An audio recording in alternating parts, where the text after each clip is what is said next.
1000 ஆண்டுகள் அந்நியர்கள் வந்து நம்மை ஆண்டாலும் அல்லது நாம் அந்நிய நாட்டில் வாழ்ந்தாலும் நாம் தமிழர்தான். தமிழனுக்கே உரியது வீரமும் மானமும். சற்று புரட்டிப் பாருங்கள், சரித்திரம் கூட சில நேரங்களில் சதிக்குள் அகப்பட்டிருக்கிறது. விதைக்கப்பட்ட வீரம் கூட விழுங்கப்பட்டுள்ளது. 18ஆம் நூற்றாண்டிலே வெள்ளையனின் ஏகாதிபத்தியத்திற்கு எதிராக வாள் வீசி எறிந்து மண்ணை மீட்ட முதலாவது தமிழச்சினார். என் வரலாறு மறைக்கப்பட்டுள்ளது. ஏன்?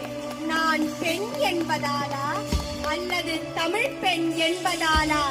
வீரத்தோடு விவேகம் கொண்ட மேதை, வெள்ளையனை எதிர்த்து வீரிட்டு எழுந்த வீராங்கனை, ஆயுத பயிற்சியிலே ஆணுக்கு சரி நிகரிவள், பரங்கி கோட்டத்தை வாள் கொண்டு அடக்கியவள், அந்நிய கொடியை அகற்றி அனுமன் கொடியை பறக்கவிட்ட மகாராணி, வீரமங்கை வேலு நாச்சியார்.